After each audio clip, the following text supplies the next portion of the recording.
નમસ્કાર, આપ જોઈ રહ્યા છો જનસાક્ષી ન્યૂઝ। નજર કરીએ આજના મુખ્ય સમાચારો પર।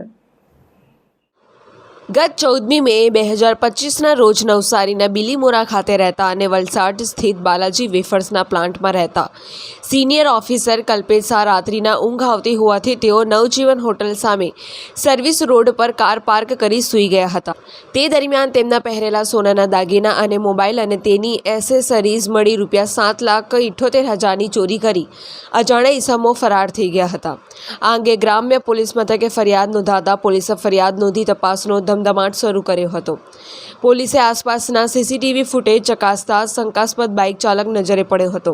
પોલીસે બાઇક નંબરના આધારે 4 આરોપીઓને ઝડપી પાડ્યા હતા અને તેમની ઉલટ તપાસ કરતા તેઓ ચોરીની કબૂલાત કરી હતી।